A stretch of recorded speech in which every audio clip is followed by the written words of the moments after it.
Dobrý den, jmenuji se Jiří Vašina a dnes se podíváme na jeden z nejvýkonnějších Vaio notebooků od Sony, pyšnící se především možností zobrazovat obraz ve 3D pomocí aktivních brýlí.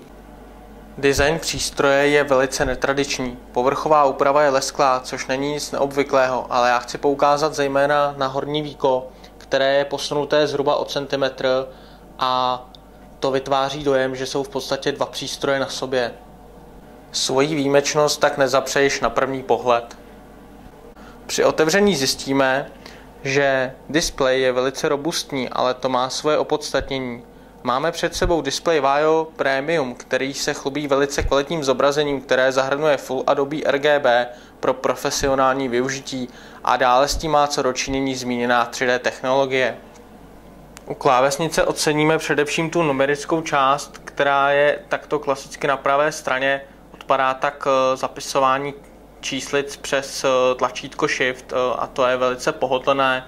Klávesy jsou rozděleny a to je dobré především pro psaní, jelikož se nepřeťukneme na jinou klávesu, než bychom chtěli. Pro lepší čitelnost je dobré, že klávesnice disponuje podsvícením.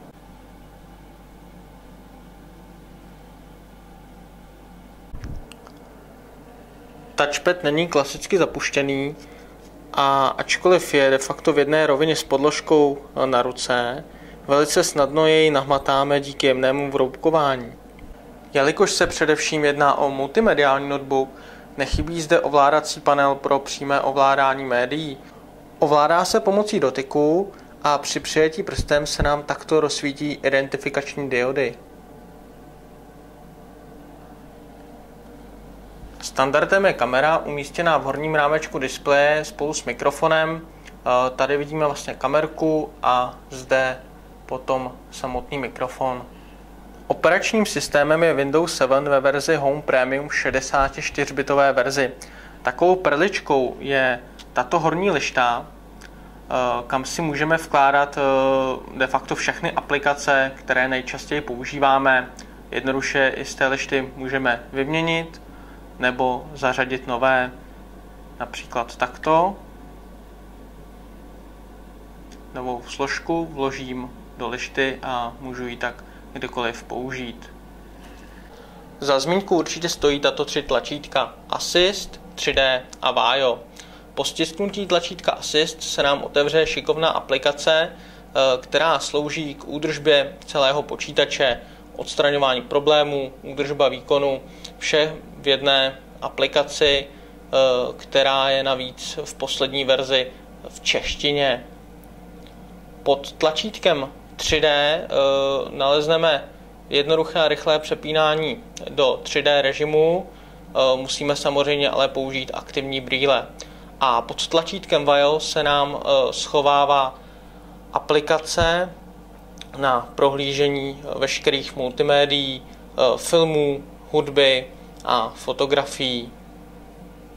Vypadá takto.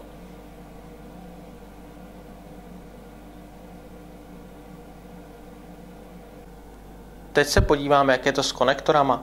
Po levé straně nalezneme vstup na adaptér, D-sub výstup na monitor, HDMI výstup na monitor s vysokým rozlišením, LAN konektor a 2x USB ve verzi 3.0.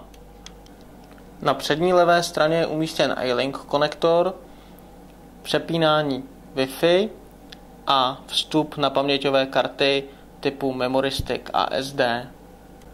Pravá strana nás obohatí ještě o jeden USB konektor, ten je zde ovšem ve verzi 2.0 a dnes se hodí spíše pro připojení myši.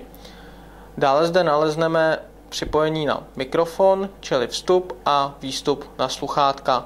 Je zde také zapuštěna Blu-ray vypalovací mechanika. Co se týče hardwareové výbavy, nalezneme v útrobách Vaia skutečného dělníka v podobě 4jádrového Intel Core i7. Jehož takt se díky technologii Turbo Boost vyšplhá na 2,9 GHz. Dále je zde použita grafická karta GeForce s pamětí 1 GB a podporou DirectX 11. Harddisk je zde opravdu veliký, 640 GB je na přenosném počítači opravdu hodně. Operační paměť je 8 GB a zmiňovaný displej má rozlišení 1920 na 1080 řádků. Baterie, její výdrž není nějak závratná, 2 hodiny 30 minut, ale u takto výkonného počítače to lze zcela jistě pochopit.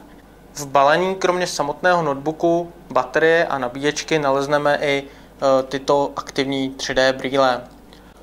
Tento multimediální 3D notebook se hodí jak pro náročnou práci, tak i pro zábavu, neboť například hraní her nebo sledování filmů ve 3D je opravdová lahůdka. Model VPC F21 Z1E. Já se budu těšit příště, nashledanou.